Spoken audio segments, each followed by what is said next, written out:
Hello everyone, কি অবস্থা সবার? তো আজকে চলে আসলাম কাচ্চি ভাই কাচ্চি খেতে।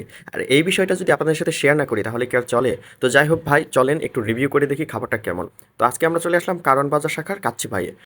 কাচ্চি ভাইয়ের তো অনেক শাখা বাংলাদেশে, তবে সবথেকে মোস্ট ইম্পর্টেন্ট বিষয় হচ্ছে যে এক এক শাখার নাকি এক এক রকম টেস্ট হয় খাবারের। তো এই জন্য উত্তরা থেকে আজকে চলে আসলাম কারণ বাজার শাখায়। এখানে একটু দরকারও ছিল, আর এর ফাঁকে ভাবলাম একটু কাচ্চি ভাই কাচ্চি খেয়ে যাই।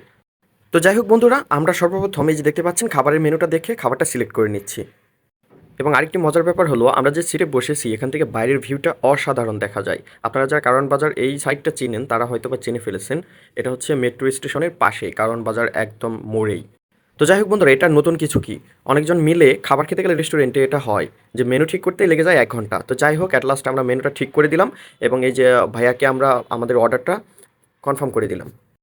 এবার একটু ওয়েট করার পালা। এই যে দেখতে পাচ্ছেন, কেউ বা সেলফি তুলছি, কেউ বা প্লেটগুলো টিস্যু দিয়ে পরিষ্কার করছি। তো যাই হোক বন্ধুরা, দেখতে দেখতে এই যে আমাদের খাবার চলে আসছে একদম রেডি। এখন যার যার প্লেটে বেড়ে নেওয়ার পালা। তো এই দায়িত্বটা আমি আপুকে দিয়ে দিলাম সবার প্লেটে বেড়ে দেওয়ার জন্য।